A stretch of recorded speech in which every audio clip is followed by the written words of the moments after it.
refuzuar heqjen e imunitetit?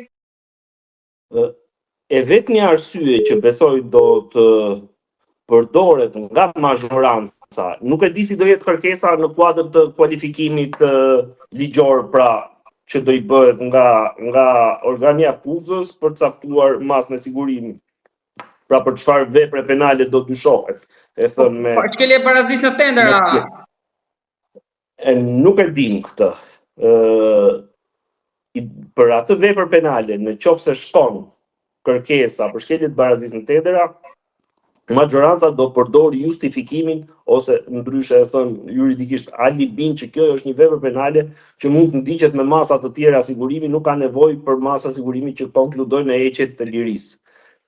Për shkak se shkon deri në 2 vite burg në mos gaboj dhe është e lehtë. Për shkak se nuk ka rrezikshmëri shoqërore si vepër, edhe pse aty janë miliona euro dhe 9 epizode, por besoj se ky do përdoret, ky justifikim juridik do të përdoret nga mazhoranca në qoftë se nuk do të pranoj heqjen e imunitetit zonës Bavulluk. Po ky është një precedent që mund të hap probleme më tej. Ditët se më saktë muaj ka qenë jashtëzakonisht intensiv me ngjarje juridike të paimagjinueshme, duke filluar që nga debati mbi kompetencat e qeverisë dhe magjistraturës, prokurori gjykat, po ashtu dhe debati tjetër në gjykatën kushtetuese që a mund të pezullohet pezullimi. Pra është si ajo shpreha e famshme romake, quis custodies ipsos custodias, kush i ruan rojet. Pra mund të pezullohet pezullimi dhe për këtë mund të diskutojmë në vazhdim. Po, për të ndalur tek kjo, përpara mund ta shikoni profesorët si hakmarrje, sepse vendimi u dha të premten, shtunë diel pushim, po flas për shtetin, të hënën u firmos, të martën doli vendimi për Ballukun. Kështu duket në publik, por nuk është ashtu. Çfarë ndodh? Organi akuzës, për organi procedues në rastin konkret, janë të tej mbytur në punë. Kryen veprime procedurale dita ditës, dhe dita ditës ato gjejnë prova dhe fakte dhe indicie të tjera. Dhe ndodh shpesh herë, sepse organi akuzës nuk mjaftohet me një fakt, e do provën, e do çështjen në zhargonin thonë të kopsitur. Megjithëse ato 2-3 ditë kanë kryer veprime të tjera procedurale që kanë dalë fakte dhe thana të tjera. Prova, ku e di unë se çfarë. Shpesh herë, këto prova, këto fakte dhe këto rrethana konkludojnë në vepra të ndryshme penale. Pra vërtet ajo mund të jetë dyshuar fillimisht për shkelje të barazisë pjesëmarrësve në tendera, sepse nuk i është provuar, po themi konkretisht, korrupsioni, po e marrim në rastin më të thjeshtë. Për shkak se është një vepër penale që kryhet ngushtësisht midis 2 personave, duhet të vërtetohet kalimi i përfitimit, ka shumë rrethana të tilla. Edhe pse është dyshimi i arsyeshëm, por nuk gjen provën që të jetë konsumuar vepra penale të korrupsionit.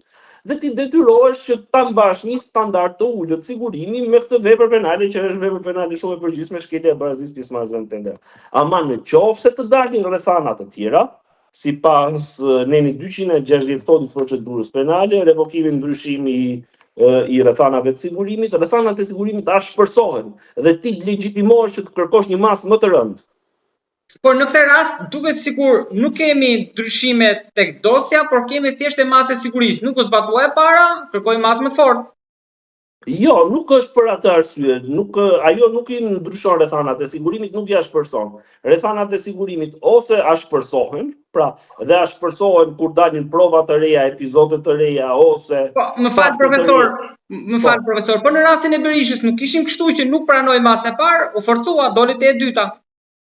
Jo, sepse masa e Berishës ishte që në rastin e parë me detyrim paraqitje, ai nuk e zbatoi masën, jo se doli, pra prokuroria kërkoi një masë për arsye se i doli një provë e re, për të njëjtin fakt.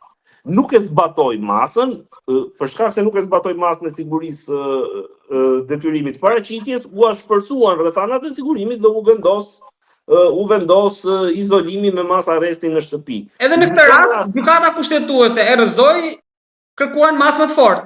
Pra, sikur po i drejtohet parlamentit për një masë më të fortë. Jo, po këtu është ndryshimi, sepse në rastin e Berishës është për shkak të mos zbatimit të masës. Pra ti shfaq mos zbatim, shfaq një mos bindje ndaj urdhrit autoritetit pushtetit gjyqësor dhe detyrohet automatikisht të të vendosë një masë më të rëndë, ose ta kërkojë të paktën, pastaj e vendos gjykata. Në rastin konkret nuk është për këto arsye. Nuk është se Zonja Balluku ka refuzuar masën e sigurimit. As nuk i është shmangur masën e sigurimit. Betejë e zonjës Balluku në kuptimin juridik është legjitime që ti ta ankohesh. I drejtohesh me shkresa, me memorie, me kërkesa autoritetit procedurës, prokurorisë dhe gjykatës dhe është shumë normale që ti mos jesh dakord me opinionin e tyre dhe me vendimin e tyre. Në rastin e zotit Berisha, që unë e di mjaft mirë, nuk lidhet me këtë aspekt, lidhet me aspektin e mosbindjes, pra ti nuk e respekton, nuk i drejtohesh autoritetit gjyqësor, duke mos u paraqitur ose rrethana të tjera tash siç kanë Zoti Myshtari, në rastin konkret. Në këtë rast, nëse do marrim situatën që shumica nuk do ta pranojë. Jo, nuk ka asnjë problemi. Kodi i procedurës penale